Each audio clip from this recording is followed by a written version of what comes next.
मेरे अजीज साथियों बुजुर्गों, आमतौर पर हमारी ये शिकायतें रहती हैं कि कारोबार नहीं चलता, परेशान है, तंगहाली है, मुफलिसी है, गुर्बत है।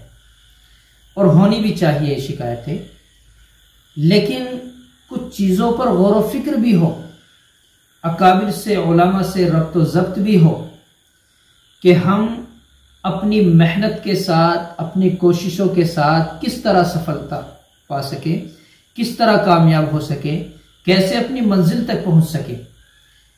तो उसके लिए अकाबिर ने हमें छांट कर एक बेहतरीन अमल दिया है, और लंबा चौड़ा अमल नहीं है। कोई भी मुखलिस बंदा इस अमल को लिख सकता है, आप खुद भी लिख सकते हैं। अमल क्या है, जरा गौर से ध्यान से सुने। अमल यह है मुहम्मदुर रसूलुल्लाह, सिर्फ इतना है, मुहम्मदुर रसूलुल्लाह, अहमदुर रसूलुल्लाह, ये दो लफ्ज हैं।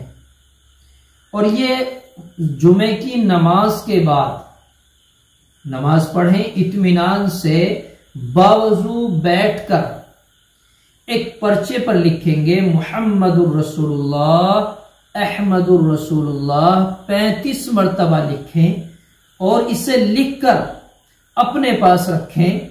फिर देखें इंशाअल्लाह कि आपकी रोजी में कैसी बरकतें हैं, अल्लाह की तरफ से कैसे इनामात हैं, अल्लाह की तरफ से आपको क्या क्या नियमतें अता की जा रही हैं।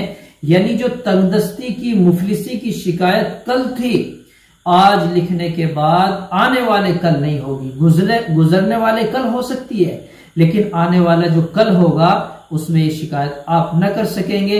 शर्त यह है कि अल्लाह की जात पर यकीन हो, और ये वजीफा और ये जो अमल है मुखलिस बंदे से लिखवाएं, इखलास के साथ बैठकर लिखें और इसको अपने पास रखें।